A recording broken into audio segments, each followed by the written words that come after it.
Sunday Night Production.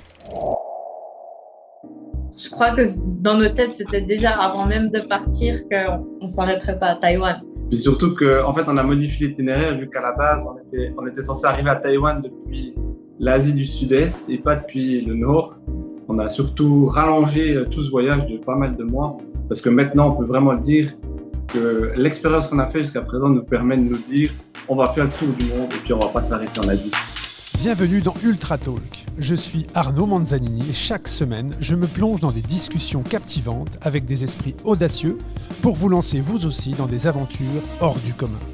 Des sommets de l'ultra trail aux routes infinies de l'ultracyclisme, de l'alpinisme aux horizons lointains de la voile, toutes les facettes du monde ultra sont explorées.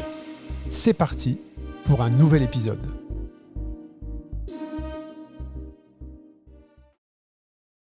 Je suis avec Fiona et Brian aujourd'hui. Bonjour à tous les deux. Bonjour Arnaud. Salut! Alors c'est un peu particulier parce qu'au moment où on se parle, vous êtes à l'autre bout de la planète. À quel endroit est-ce que vous vous situez ? Exactement, on se situe à Taïwan, à Taichung précisément. Bon, bah, tu nous as fait voyager rien que nous expliquant où vous vous situez. Donc je réexplique un petit peu, je positionne un petit peu l'histoire et la relation que l'on a ensemble. Ça fait maintenant un peu plus d'un an que l'on échange, que l'on communique sur les différents réseaux sociaux. Le premier contact que l'on a eu, c'est Fiona, qui a pris contact avec moi sur LinkedIn. On était en octobre, le 20 octobre 2022. Et puis, voilà, tu as commencé à me partager un petit peu ce projet. Et je t'avais répondu à cette époque, écoute, ce que je te propose, c'est qu'on en parle sur Ultra Talk. Et tu m'avais répondu, alors laisse-nous un petit peu d'avance, qu'on ait des choses à te raconter. Ça faisait à ce moment-là 6 mois. Après, je suis revenu vers toi en avril. Ça faisait 6 mois que vous étiez partis. Et pour un voyage qui va durer encore 1 an. Enfin, c'était le projet à ce moment-là, au mois d'avril. Mais peut-être que ça a changé, tu vas nous l'expliquer. Et en fait, tu me réponds, on vient de terminer un tour en Corée du Sud, où les infrastructures cyclables sont incroyables et souvent méconnues. Ce soir, on prend le ferry pour continuer notre route au Japon, puis à Taïwan, et ensuite en Asie du Sud-Est. Et ensuite, on décollera de Kuala Lumpur pour atterrir à Vancouver et s'offrir une traversée du Canada. Donc voilà, tu vas nous expliquer où est-ce que vous en êtes dans cette aventure qui a commencé il y a déjà maintenant presque 1 an, si je ne me trompe. Donc voilà, cet épisode s'annonce passionnant de Taïwan. Voilà, ça aussi, c'est exceptionnel. Avec la technologie d'aujourd'hui, ce que je te propose, Fiona, Fiona et Brian, puisque vous connaissez en plus le fil conducteur de l'épisode pour écouter de nombreux podcasts, c'est de vous présenter. Avec plaisir. Déjà, merci pour l'invitation. Donc, moi, c'est Fiona, j'ai 30 ans. Et puis, avec Brian, on vient du Jura suisse. Et puis, on est en couple depuis un peu plus de 7 ans maintenant. Et notre passion pour le vélo a grandi en même temps que notre couple, en fait. Et au fur et à mesure des vacances à vélo, de petits défis sportifs, on a pris cette décision de partir voyager à vélo, de tout quitter. Donc, on a tout quitté. On est parti de la maison en avril 2023, ce qui fait un peu plus de 7 mois maintenant. Et on est parti de base en direction de l'Asie. Et puis, en plus de ça, moi, j'ai une formation dans le domaine du multimédia. Donc, je profite de cette aventure pour tester et réaliser plein de choses sur les réseaux sociaux. Donc, on a une petite présence sur les réseaux sociaux. Et c'est aussi et surtout une façon pour nous de faire voyager d'autres personnes, mais aussi d'inciter d'autres personnes à sauter le pas de leurs rêves. Donc, voilà à peu près le topo de mon côté. Et pour toi, Brian ? Je m'appelle Brian, j'ai 34 ans et j'ai longtemps travaillé pour une entreprise internationale suisse où j'ai eu l'opportunité de voyager à travers le monde entier, de découvrir beaucoup de cultures. Et petit à petit, en fait, ces voyages, ils ont fait que ça m'a donné l'envie un jour ou l'autre de faire le tour du monde d'une façon ou d'une autre. Et on se retrouve aujourd'hui à Taïwan chez une ancienne collègue qui est devenue une amie avec nos vélos. Voilà.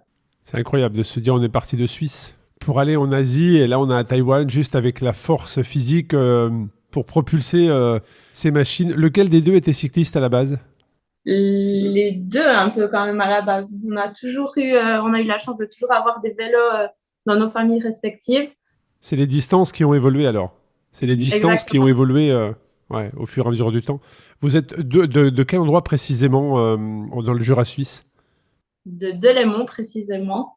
On habitait là-bas quand on est parti. Ok, c'est une magnifique région. Hein.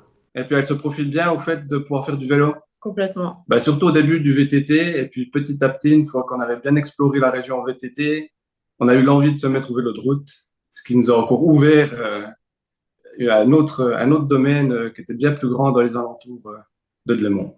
J'ai eu l'occasion de découvrir en juillet dernier cette région, le Jura suisse, la vallée de la Brévine, la Chaux-de-Fonds, enfin tout ce qu'il y a autour en gravel, et c'est juste magnifique. Hein. J'espère d'ailleurs que la prochaine Race Across Switzerland se situera sur cet endroit, sur cette région de la Suisse, parce qu'en gravel et même sur route, les paysages sont juste à couper le souffle. Hein. Donc je comprends un peu mieux cette envie d'explorer, d'aller un peu plus loin. C'est ce que vous avez eu en tête. Et alors, comment s'est construit ce projet? Lequel des deux a dit à l'autre si on allait en Asie en vélo? D'où vient cette idée? Pourquoi l'Asie? Pourquoi pas ailleurs? Comment ça s'est construit? Alors l'Asie déjà, au début on parlait de la Tour du Monde, et puis la Tour du Monde, quand on y repense, après les expériences qu'on a fait à vélo, ça représente vraiment Très ambitieux. Très ambitieux, quelque chose d'énorme, et personne n'arrive vraiment à réaliser de ce qu'on est en train de vouloir faire. Et petit à petit, en fait, on s'est dit, mais pourquoi on dirait pas qu'on va de la Suisse à l'Asie, et Taïwan en particulier, car Taïwan a été un coup de cœur durant mes voyages professionnels, où c'est que j'ai pu avoir la chance de faire de belles rencontres et puis d'avoir des amis sur place. Et on s'est dit, déjà, aller dire aux gens qu'on va déjà là-bas, parce que les gens, ça leur parlera, se dire qu'on part de chez nous et on va chez une amie à Taïwan. Et ça rendait le truc beaucoup plus réaliste et beaucoup plus parlant à tout le monde quand on racontait ce projet. C'est un bon prétexte, mais c'est souvent ça. Hein. Quand on part comme ça faire ce genre d'aventure, c'était généralement qu'une excuse pour justement s'évader, vivre au rythme de son coup de pédale, en fait. Hein, et de ne pas savoir de quoi va être fait demain. Donc c'est souvent un prétexte pour partir justement avec son vélo. Et pourquoi Taïwan, Brian? Qu'est-ce qui t'enthousiasme à ce point là-bas? La culture, franchement, c'est la première fois que je me rendais à l'époque dans ce pays, dans un pays asiatique. Et j'ai découvert un pays asiatique qui était extrêmement sympa, où les gens sont vraiment gentils, ils sont accueillants, on se sent vraiment à l'aise partout où on va.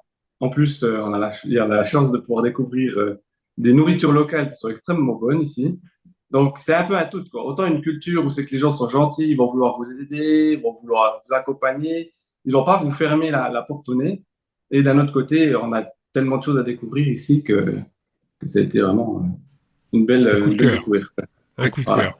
Alors, je vais faire un peu une rétrospective. Et le document que tu m'as envoyé, Fiona, m'a permis aussi de comprendre un peu mieux cette envie d'évasion. Tout a commencé sur grand écran. Est-ce que vous pouvez nous partager quelles sont les émotions qui vous ont traversé quand en 2019, vous avez été face à un film qui a quand même, si on en croit cette infographie, changé le cours des choses?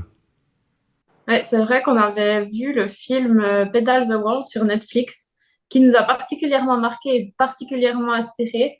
Donc, c'est un gars qui part avec son vélo simplement. Et puis là, on s'est dit, mais en fait, c'est possible de faire ça et ça donne envie, en fait. Ça allume un truc en nous, une flamme qui sommeillait en nous. Et puis, on s'est dit, mais pourquoi pas nous?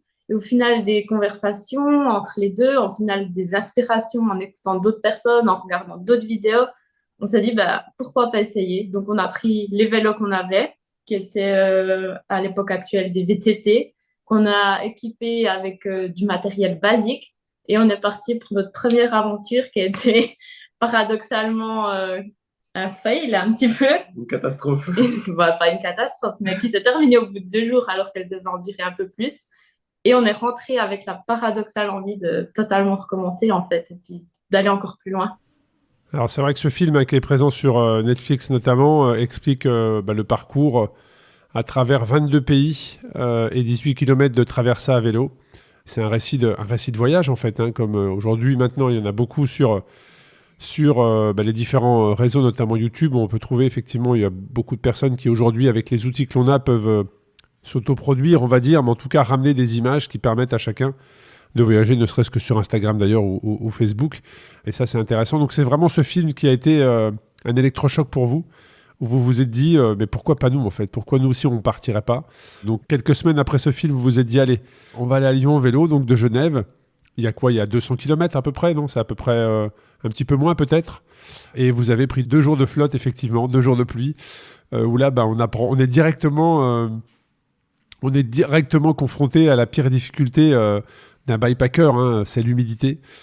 C'est-à-dire quand tu fais du vélo et quand tu pars en voyage à vélo, la pire des choses, il peut y avoir le froid, il peut y avoir la chaleur, mais l'humidité, c'est quand même quelque chose qui t'arrête parce que tu as froid, parce que c'est désagréable, parce que c'est inconfortable.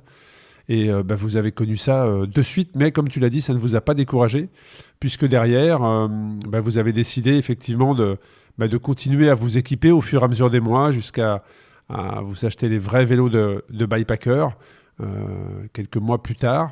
Alors au départ, il y a eu la découverte de la Suisse.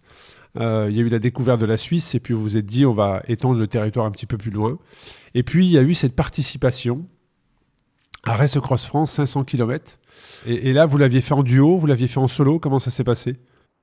On l'avait fait en duo, parce qu'on faisait tout à deux, donc pourquoi pas le faire les deux. Puis en plus, ça permettait de s'entraider, d'avoir quelqu'un, d'avoir un compagnon de route en fait.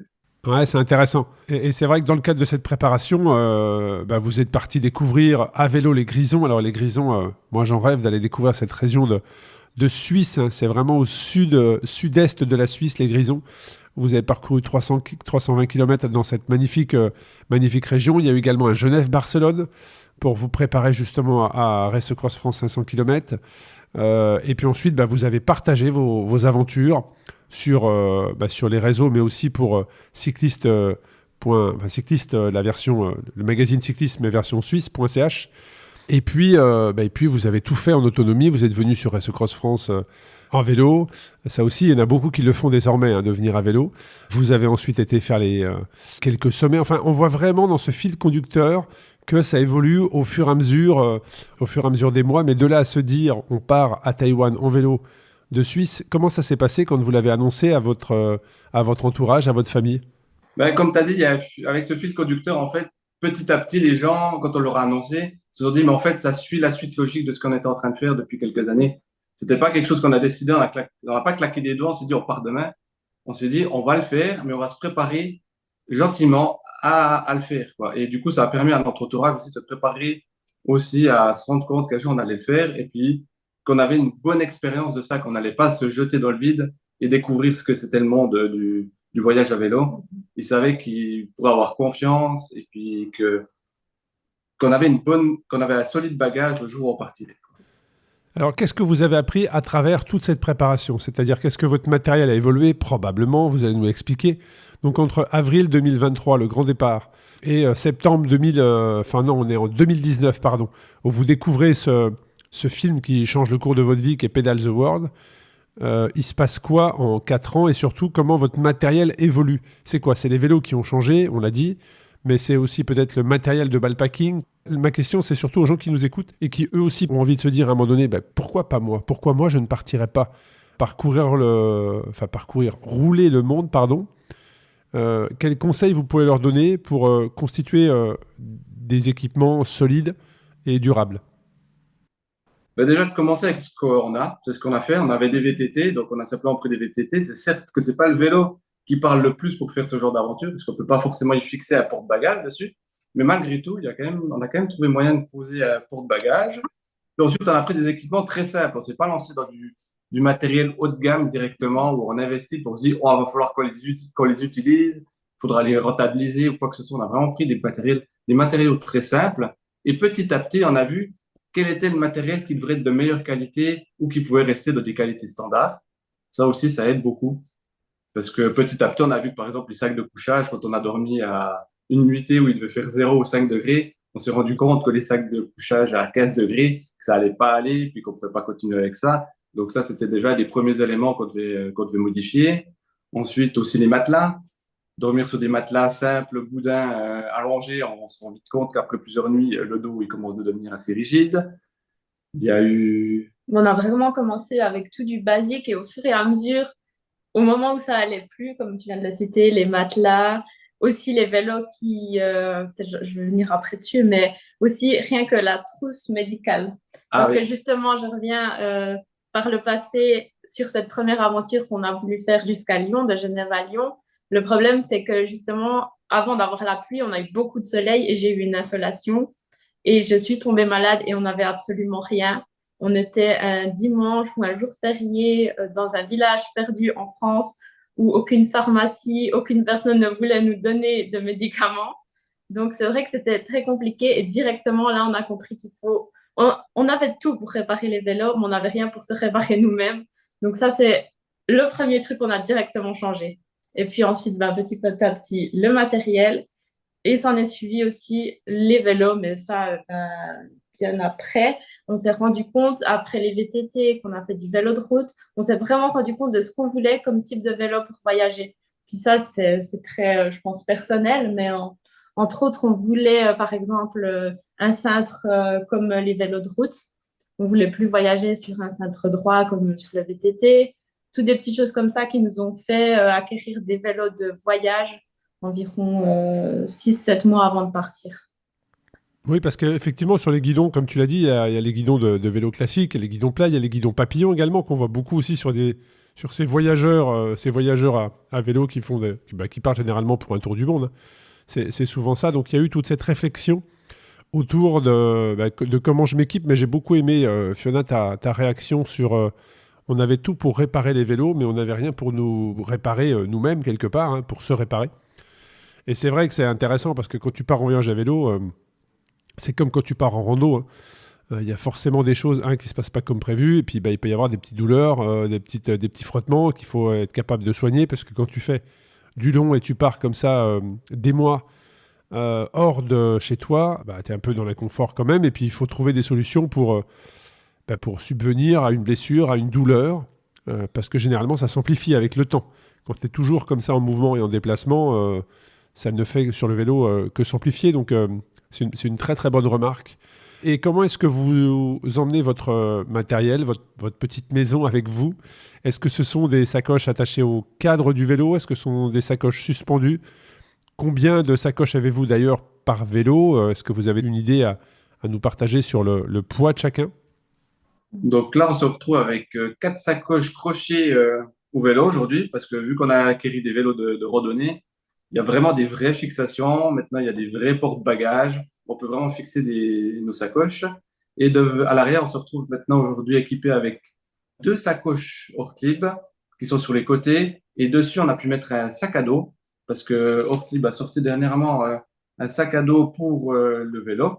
Et ce sac à dos, il est parfait pour autant aller faire de la randonnée que quand on doit prendre des transports publics. Du coup, on peut mettre pas mal d'affaires dedans pour se déplacer. Puis comme ça, c'est dans le dos, c'est pas dans les mains. Et pareil, à l'avant, on a 2 petites sacoches posées sur les côtés et on a une sacoche installée sur le guidon où c'est qu'on a le matériel vidéo à l'intérieur. Mm-hmm. Et le tout doit faire 30 kilos, je crois. Avec les vélos, on est environ à 45 kilos. 45 kilos avec les vélos. Intéressant. Ouais, c'est intéressant parce que, comme tu l'as dit, il y a aussi le matériel pour produire des images. Hein. Fiona, c'est ton domaine de prédilection, ton activité. Il y a un site sur lequel on peut vous suivre. Alors, comment est-ce que tu fonctionnes sur ça? Comment est-ce que vous fonctionnez? Est-ce que tu postes au quotidien? Est-ce que ce sont des résumés? Est-ce que tu postes quelques images, mais tu conserves beaucoup pour un documentaire? Quelle est ta vision par rapport à la communication autour de ce voyage à vélo? Donc, on utilise principalement Instagram pour mettre des choses un peu plus en live, des petits résumés de la journée ou des faits anecdotiques. Et puis, le gros du matériel, en fait, c'est des images tournées à l'appareil photo, au drone, qu'on utilise pour des épisodes YouTube qu'on essaye de sortir assez régulièrement. Et puis voilà, là, on va par exemple prendre quelques jours de pause pendant notre voyage à vélo pour produire ces images-là et puis pour publier le résultat sur YouTube.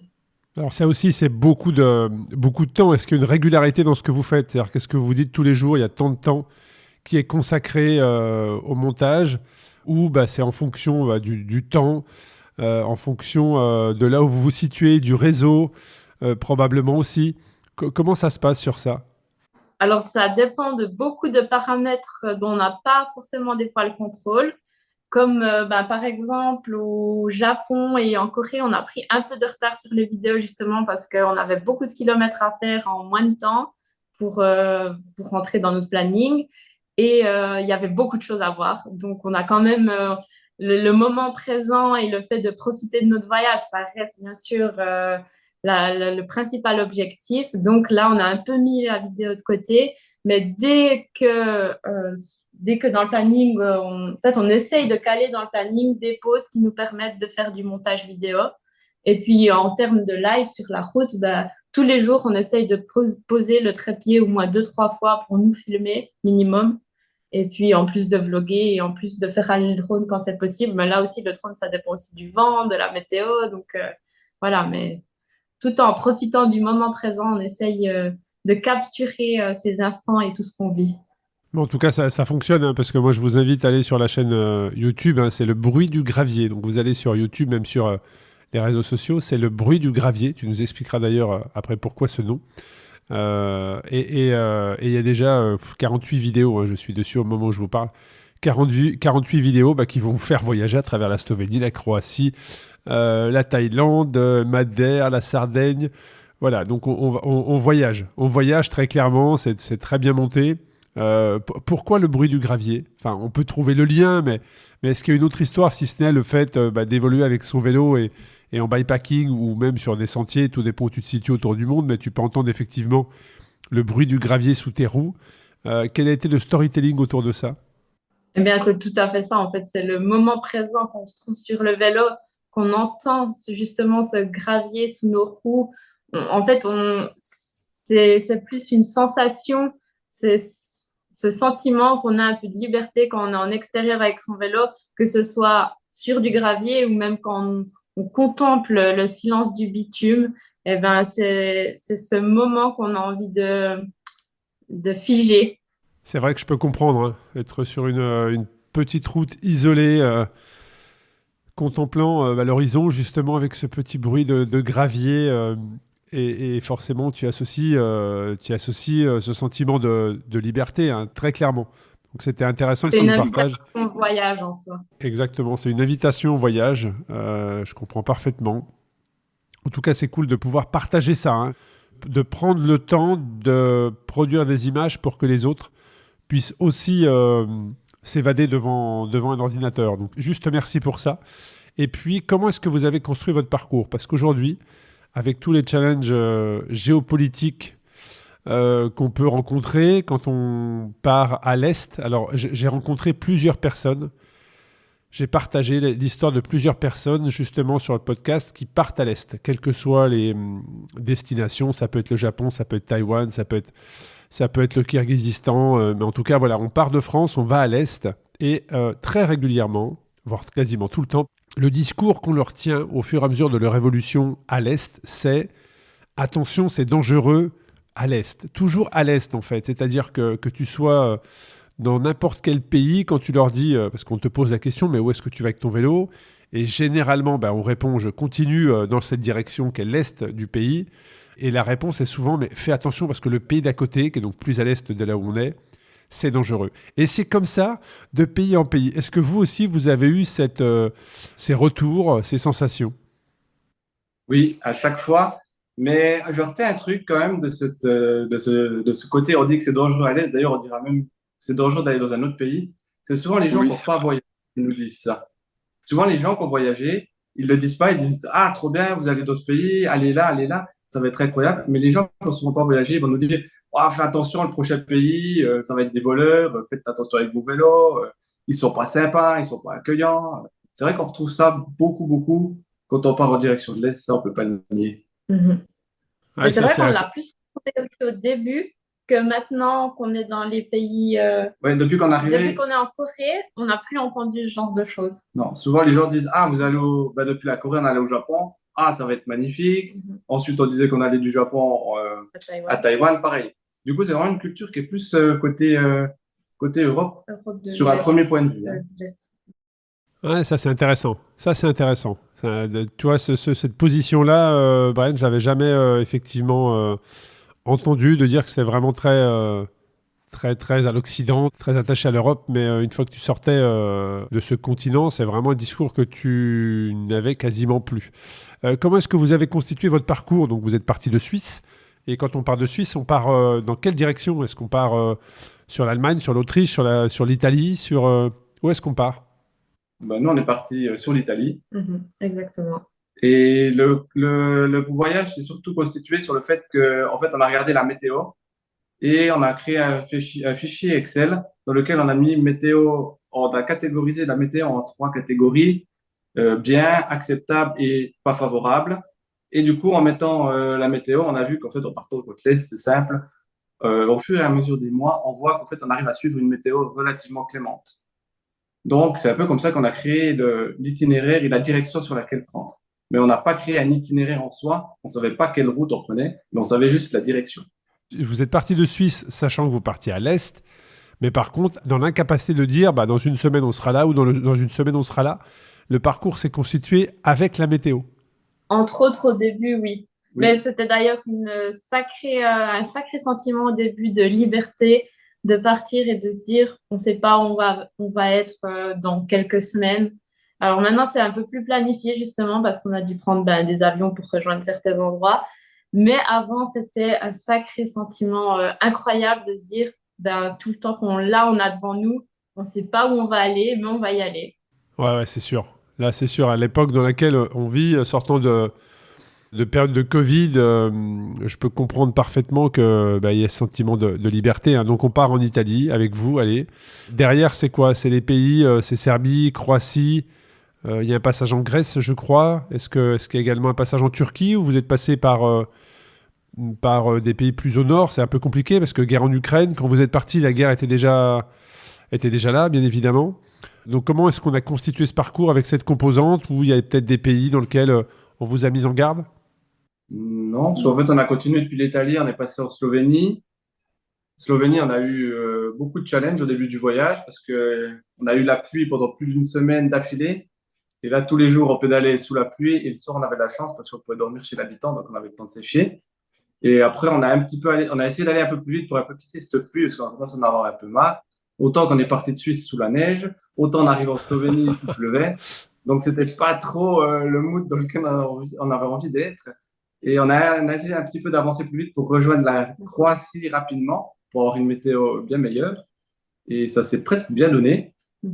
Quand on est arrivé sur les côtes croates, là, c'était vraiment, vraiment le plaisir. On a vraiment apprécié ce que c'était d'être au bord de la mer avec du soleil après des semaines et des semaines à être dans des conditions qui étaient vraiment dures, qui mettaient vraiment le voyage à rude épreuve et puis qui nous a donné d'ailleurs de bonnes fondations. Parce que si on a pu vivre cette expérience au début, eh ben, on va pouvoir revivre maintenant des expériences qui seront qui seront peut-être pas pires ou au moins qui deviendront forcément agréables.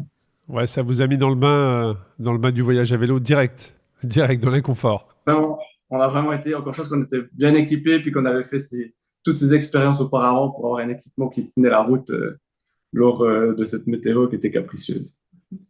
Depuis la Croatie, après, on a continué de descendre, et puis on est allé en direction de l'Albanie. Et puis là, en Albanie, il y a eu des bonnes surprises, parce que franchement, c'est un pays où c'est qu'on est arrivé, on s'est directement senti vraiment bien accueillis. Depuis les bords de route, les gens nous faisaient des grands signes pour nous montrer qu'on était vraiment bienvenus dans le pays. Et on n'était pas censé rester très longtemps en Albanie d'ailleurs, parce que c'était un pays qu'on avait prévu de suivre juste la côte pour aller en Grèce. Et en fait, un matin, on s'est réveillé et on s'est dit, mais est-ce qu'on va vraiment quitter l'Albanie aujourd'hui? Puis on aura vu que la moitié du pays, même pas la moitié en fait, compte. Et ce jour-là, on s'est dit, non, non, non, on va rester quelques semaines de plus. Et on a vraiment découvert un pays qui était fantastique pour voyager à vélo. Alors, à vélo, parce qu'on était à vélo, mais il y a sûrement d'autres manières de visiter aussi qui est très, très bien. Et après, alors, une fois que vous avez fait l'Albanie, c'est quoi? C'est la Grèce derrière ou vous êtes remonté plus au nord, Macédoine, Bulgarie? Non, Vu qu'on était remonté un petit peu dans le nord-est de l'Albanie, en fait, on avait accès au Météor en Grèce et c'était vraiment un lieu qu'on voulait visiter, puis il était accessible. Et du coup, on s'est rendu directement là avec nos vélos depuis l'Albanie. Et à chaque fois, donc là on est en Albanie, à chaque fois, c'est un hébergement chez l'habitant ou du bivouac? Non, alors ça alterne entre le bivouac, le camping et chez l'habitant quand c'est possible grâce à Warm Shower. Donc là, ça dépend beaucoup de la disponibilité des gens. Bien sûr. En Albanie, il n'y avait pas grand monde qui faisait Warm Shower, sauf erreur. Donc là, c'était plus du bivouac, du camping. Et des fois, justement, pour les vidéos YouTube, on prend des auberges ou des hôtels. Ça, c'est intéressant. Et vous vous étiez préparé à à faire vos repas vous-même, à sortir votre tente, à replier votre tente. Ça a été, en termes de logistique, tout s'est bien passé de ce côté-là? Oui, alors c'était assez drôle parce qu'au début, quand on est parti justement en avril, on n'avait jamais fait de bivouac. Et c'était quelque chose qu'on appréhendait un petit peu. Et on a fait notre premier bivouac. On s'est pas obligé à le faire et on s'est pas, comment dire, forcé. On a allé petit à petit, step by step. Et en Italie, on a fait notre premier bivouac où on s'est senti bien, où on s'est senti en sécurité. Et de là, ben, on en a fait de plus en plus, surtout, je pense, en Géorgie, où on en a fait le Ouais, plus. c'est quand on arrive en Géorgie Voilà, que où on a vraiment on a commencé atteint par... le confort, Voilà, ouais, le confort, qu'on a trouvé un confort dans le fait de le faire régulièrement. voilà. Et Mais c'est une habitude à créer gentiment, hein. C'est pas une habitude à. Faut pas directement se forcer, se dire, bon, on va faire du bivouac 3 nuits d'affilée si on n'en a jamais fait, hein. Ça va directement nous dégoûter. Mais c'est quelque chose, une habitude que je conseillerais de prendre petit à petit, de faire une nuit, puis après de reprendre de nouveau des habitudes qu'on connaît, ensuite retenter l'expérience à plusieurs reprises, jusqu'à y trouver le fait qu'en fait on est en sécurité et puis qu'il se passe rien de particulier, finalement, Ah, que ce c'est soit au intéressant. camping. C'est un bon conseil, je pense, Brian, que tu peux donner. Donc, vous continuez votre évolution, Turquie. Alors, si je ne me trompe pas, vis-à-vis des cartes, vous remontez vers l'Azerbaïdjan, Azerbaïdjan-Géorgie, pardon, Géorgie. Et puis, là, il y a la traversée, effectivement. Vous faites la traversée en bateau, je pense, peut-être, ou en avion de l'Azerbaïdjan, ce qui vous amène probablement... Alors, attendez, je me perds un peu dans mes cartes, mais là, il y a ce petit transfert. Il y a eu un petit changement de planning là, Ah, il y a un pivot là. Là, on change de par plan. rapport à la carte. justement, parce qu'on pensait passer par... Enfin, on pensait. On avait l'envie et l'idée de passer par les pays en ce temps. Mais arrivé en Géorgie, ben, il fallait en effet prendre une décision parce qu'il était impossible de continuer plus à l'est, puisque la frontière avec l'Azerbaïdjan est fermée par voie terrestre. Il n'est Exact. possible que d'aller avec l'avion là-bas. Donc, dans tous les cas, il fallait prendre l'avion à partir de Tbilissi. Et là, on a pesé un peu tous les pour et les contre d'aller faire les pays en ce temps, entre autres. Et on avait cette forte envie d'aller voir la Corée, qui semblait être un sacré paradis à vélo. Et juste à côté de la Corée, il y avait le Japon. On a regardé les météos, on a regardé comment se profilait la suite des mois du voyage. Et en fonction de ça aussi, en fonction que la Turquie, c'était assez désertique déjà, avec des routes où il n'y avait pas beaucoup de choses à voir, eh ben, on a plutôt décidé de s'envoler vers la Corée. Du coup, de cette façon-là, on a mis les pays en stand de côté pour une autre aventure. Voilà. Bon, eh ben, écoute, voilà, c'était important que je puisse savoir, puis surtout par rapport j'avais la question de savoir c'est ce que l'Iran avait été fait, d'après les premiers retours, enfin tous les retours que j'ai pu avoir sur les cyclistes ou piétons ou bikepackers qui se sont aventurés là-bas, c'est un pays très, très, très accueillant. Ben, la Corée, le Japon et la Corée, où tu me disais justement, Fiona, que les installations pour les cyclistes sont juste incroyables, c'est bien ça? Exactement, il y a une voie cyclable qui traverse l'entièreté du pays, de Séoul jusqu'à Busan au sud, et puis également des tracés cyclables qui vont aussi ailleurs et qui remontent aussi la côte est. Et ça, on a découvert le paradis du cyclotourisme. Alors, on n'a pas fait les pays en ce temps où ça aurait été encore plus rude que la Géorgie ou quoi que ce soit, mais pour dire la différence entre, on a fait la Géorgie où ben, c'est pas forcément premièrement adapté au vélo. Ensuite, on a fait la Corée, c'était un changement incroyable en fait. On se rend compte de tout ce qu'il y a. Est-ce que ça a presque été un choc pour vous, entre les deux? Non. C'était pas un choc, mais la facilité, en fait, Voilà. compte. On avait conscience Ouais. du privilège que c'était de rouler là-bas. Ouais, ouais, par rapport aux kilomètres que vous aviez déjà accumulés. Puis après, il y a le Japon, un Japon qu'on décrit comme un pays, effectivement, avec beaucoup de résilience, magnifique, avec une culture aussi extraordinaire. Alors, du coup, après, alors, vu qu'on avait fait la Corée avant le Japon, on connaissait beaucoup plus le Japon, parce que le Japon, on en parle beaucoup, c'est vrai, avec la culture et tout. Mais la culture coréenne, on l'oublie apparemment. Et quand on est arrivé en Corée, on est vraiment arrivé dans un endroit où on a senti un endroit paisible, un endroit serein, vraiment. C'était dans l'air, ça planait dans l'air. Et les gens étaient très, très accueillants. Et du coup, quand on allait au Japon, ça nous a pas fait la claque comme beaucoup d'Européens le diraient. Parce qu'en fait, la Corée était déjà tellement Ouais, vous aviez magnifique. déjà eu ouais, vous aviez déjà eu la Corée. Ouais, ça c'est intéressant aussi de partager ça. C'est vrai qu'on l'oublie souvent. Il y a plus le Japon qui ressort. Est-ce que c'est des campagnes de communication ou autre? Mais de ce que vous décrivez, la Corée du Sud pour le cycliste est aussi un paradis pour aller y poser ses deux roues. Et puis Taïwan. Taïwan, donc l'objectif qui était au départ de Taïwan. Et là, c'est pareil, quand vous arrivez à Taïwan, est-ce que c'est pour vous un sentiment de plénitude, un sentiment de ce qu'on s'était dit il y a plusieurs mois devient réalité? Comment ça s'est passé la première fois où vous posez vos roues à Taïwan? Je dois dire qu'on est arrivé en pleine nuit, à je crois 2 ou 3 heures du matin. On a refait nos vélos dans une station de bus à 3 heures du matin, avec vraiment pas beaucoup d'heures de sommeil dans les pattes. Et on avait un peu de mal à réaliser qu'on était ici, ce qui était un peu notre destination de base. C'est un peu presque les gens qui nous l'ont rappelé, qui nous ont dit waouh, félicitations et tout. Mais c'est vrai au fur et à mesure des jours, on s'est rendu compte que ce but-là était atteint. Bon, maintenant, on va quand même faire le tour de l'île, ce qu'on l'a pas encore fait. Mais je pense que la réalisation de tout ce qu'on fait là, maintenant, il s'est fait au fil des mois et pas forcément quand on arrive à Taïwan. C'était Oui, déjà Oui, je vois les ce que tu semaines veux dire. précédentes. Oui, je vois ce que tu veux dire. C'est souvent d'ailleurs, on pose souvent la question aux gens qui font de l'aventure comme ça ou de la longue distance même. Quand est-ce qu'on réalise vraiment ce que l'on a fait? Alors je dirais que c'est en deux temps. Il y a la réalisation, il y a la prise de conscience physique, parce que on se trouve dans un endroit et donc ça nous fait prendre conscience que soit c'est l'arrivée, c'est la fin du voyage, mais il y a toujours cette réalisation quelques heures avant. On sait qu'on va le faire, donc on prend conscience que ce qu'on s'était projeté, les plans qu'on avait faits vont se réaliser. Et donc il y a cette prise de conscience-là, je dirais, physique, et puis il y a aussi le mental qui, lui, peut prendre beaucoup plus de temps.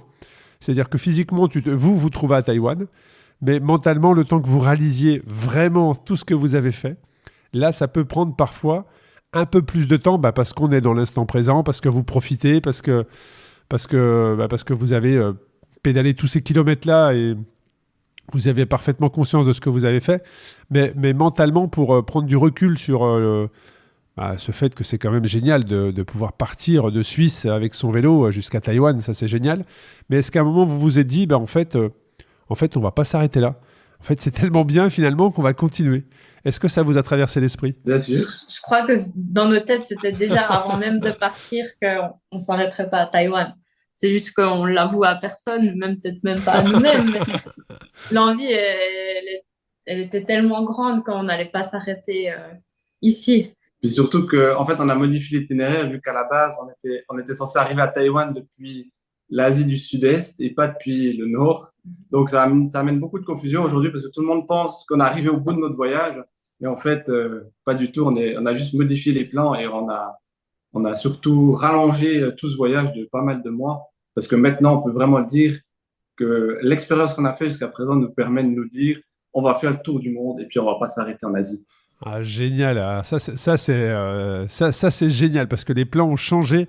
Ça, c'est important aussi parce qu'on se fait toujours des plans, c'est le cas de dire. Il va se passer ci, il va se passer ça, on arrivera ici, par là. Et au final, là, avec votre aventure, on se rend compte que certes, vous êtes à la destination finale, mais vous n'êtes pas arrivé à cette destination par le chemin que vous vous étiez imaginé. Donc, ça veut dire qu'il va y avoir, une suite.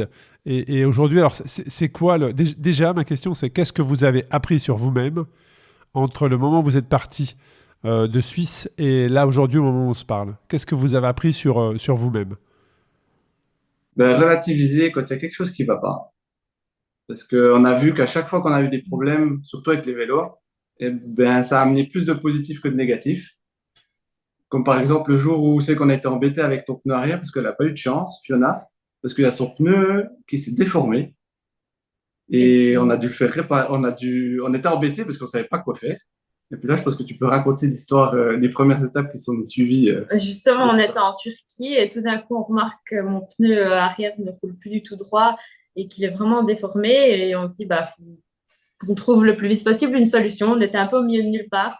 Donc, on check Google Maps et on voit qu'il y a un vélociste à 20 minutes à vélo. Donc, on y va. On se retrouve dans un quartier résidentiel. Il ne semble pas avoir de vélociste. On demande à des voisins et il nous indique la maison d'un monsieur. Et là, on trouve un petit monsieur qui répare des vélos devant chez lui, qui fait ça complètement en activité secondaire. Et il commence à regarder nos vélos et il nous demande de nous poser. Et là, il y a toute la famille qui arrive, qui vient nous voir et qui commence à nous apporter à manger, à boire. Et puis, ben, de là, il n'arrive pas à réparer tout de suite notre problème. Même on le réparera quelques jours après. Mais en fait, de là découle que des choses positives. Finalement, on est resté vers ces gens. D'abord, on pensait dormir dans la cour d'école qui était juste en face de chez eux. Finalement, ils acceptent qu'on dorme là. Et puis après, c'est le voisin qui arrive pour nous inviter à prendre le thé. Donc, ce qu'on va faire. Et après, quand on retourne vers nos vélos, chez ceux qui on allait réparer mon vélo, reviennent vers nous pour nous dire qu'on peut aller se doucher chez eux. Donc, ce qu'on trouve très, très aimable. Et finalement, ils nous invitent à souper. On soupe avec eux. Et finalement, le petit papy qui a réparé nos vélos, il nous prend sur sa petite moto motorisée, enfin sa petite moto pour nous emmener à la fête du village au bord de la mer. Et il nous achète une glace et après on revient. Et finalement, on part avec toute la famille à minuit dans un autre village au bord de la mer pour nous montrer le port, puis une autre fête de village. Et puis dans la voiture, ils commencent à chanter toute la famille, tous ensemble parce qu'ils vivaient. Donc il y avait les grands-parents avec la fille et la petite fille qui vivaient sous le même toit. Et en gros, enfin, il s'est passé tellement de choses en même pas 24 heures. Ils nous ont invités dans leur quotidien comme si on n'était pas des étrangers. Enfin, ils nous connaissaient ni d'Ève ni d'Adam et ils nous ont ouvert leurs portes. Finalement, on a dormi dans la tiny house à côté de chez eux. Finalement, pas du tout dans notre tente, dans la cour d'école. C'était juste incroyable. Le matin, ils nous ont préparé un monstrueux petit déjeuner. Et enfin, bref, tout ça pour dire que à la base, ben, on était sur un problème mécanique et on s'est retrouvé là grâce à tout ça. Et on a pu remarquer pendant ce voyage à de nombreuses reprises qu'à chaque fois qu'il arrive quelque chose qui peut paraître ben, un peu négatif ou très contraignant sur l'instant T, il en découle toujours quelque chose de mieux, il y a toujours une solution derrière. Ah, ça, c'est une belle philosophie. C'est un très bel exemple que tu nous donnes, effectivement, comme on part d'un problème à un moment, une tranche de vie, un moment de vie qui restera probablement gravé dans vos mémoires à l'autre bout du monde. Donc ça, c'est un beau partage, et ça montre effectivement comme quoi il faut garder du positif en soi, et puis parfois les solutions se présentent à nous comme ça alors qu'on s'y attendait pas. Donc c'est un bon moment, j'imagine. Et puis aujourd'hui, donc là vous êtes à Taïwan au moment où on parle. C'est quoi la suite pour vous? Parce qu'on a bien compris qu'il n'y aurait pas de retour en Suisse. Donc c'est quoi la suite pour vous? Où est-ce que vous allez poser à nouveau vos roues? Dans quel pays? Alors ensuite, on va continuer sur le Vietnam. On va traverser le Vietnam, alors pas forcément totalement en vélo, parce que le Vietnam est un vraiment long pays, donc peut-être qu'il y aura une partie qui sera en train. Mais ensuite, on va continuer sur le Cambodge, on va continuer sur la Thaïlande. Depuis la Thaïlande, on va sûrement monter au Laos, histoire de laisser les vélos un petit peu de côté, puis de profiter d'aller faire une petite aventure dans l'aventure en sac à dos. Et ensuite, on va continuer de descendre direction la Malaisie pour ensuite prendre l'avion et puis aller faire notre challenge qui nous attendra, notre défi ultime qui nous attend au Canada pour traverser depuis Vancouver jusqu'à Montréal. Ah, génial. Il y a plus de 6000 bornes, Donc effectivement, Taïwan, donc là, on fait un petit retour à l'ouest. On était toujours à l'est, donc là, on fait un petit retour à l'ouest. Vous allez rouler donc Laos, Thaïlande, Vietnam, Cambodge, Malaisie. Et puis ensuite, on va traverser l'océan Pacifique. Quand je dis on, c'est parce qu'on vous suit, on va être avec vous. Vancouver, qui est, de ce que l'on peut dire, une région, une ville hyper connectée, hyper sportive, magnifique pour traverser les Rocheuses, parce que les Rocheuses montent jusque là-haut en Colombie-Britannique. Et puis après, c'est parti pour environ un peu plus de 6000 km, cette traversée du Canada. Vous ferez attention aux ours. Ça, c'est sur cette première traversée, Calgary, les Colombies-Britanniques, l'Alberta. Il faut quand même être un petit peu prudent. Puis ensuite, il y aura les plaines du centre du Canada. Et puis après, l'Ontario, Québec, Terre-Neuve, pourquoi pas, Nouvelle-Écosse. Et tout ça s'annonce magnifique. Là, on parle du Canada. On est sur quelle période? C'est dans combien de temps? C'est dans 15 jours ou c'est dans 2 mois? Ou c'est dans 6 mois? Dans votre esprit, le Canada, c'est quand? Le Canada, c'est prévu pour mai 2024. Et puis, on devrait bien en avoir pour 3-4 mois de traversée. Donc, ça va nous prendre tout l'été 2024. C'est génial de pouvoir se dire, dans les 6 mois à venir, dans les 8 mois à venir, on a encore comme ça cette totale C'est totale autonomie en fait, hein, liberté, autonomie financière. Et ça, c'est en termes de mindset, je pense que ça doit changer énormément les lignes. Ça doit faire bouger les lignes très clairement. Donc ça, vraiment un grand bravo à vous. Vous allez continuer, j'imagine, à documenter tout ça, nous faire partager tout ça sur les réseaux. Tout à fait, c'est prévu. On va continuer sur cette lancée, surtout que on reçoit pas mal de petits messages sympas qui nous motivent toujours plus à partager, à continuer de faire ça. Donc, pour nous, ça coule de source que ça va continuer ainsi. Et puis, on a encore plein d'images en stock qu'on n'a pas encore montrées. On n'arrête pas de filmer. Donc, Et surtout que là, on va se réaventurer depuis le Vietnam, dans des pays où c'est qu'on n'aura plus de deadline en se disant on doit prendre l'avion dans 4 semaines. Là, on aura vraiment le temps de nous rapresser puis de se dire si on veut faire 3 jours à un endroit, on peut faire 3 jours à un endroit. On n'a pas un avion qui nous attend. Parce que là, c'était un peu. On avait quand même calculé large de faire Corée, Japon, Taïwan. Mais en fait, compte, on se dit qu'on doit quand même y arriver à cette deadline. Et puis, on peut pas la modifier, celle-ci. Alors qu'ensuite, dans les pays du Sud-Est, on pourra un petit peu adapter notre quotidien un peu plus flexible qu'aujourd'hui.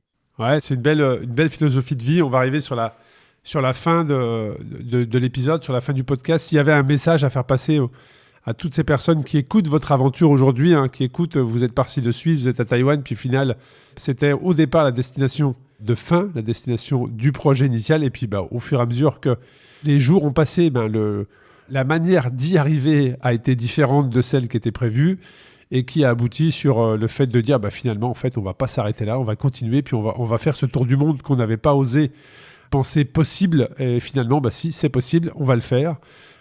Quel serait le message que vous souhaiteriez faire passer à ces gens-là?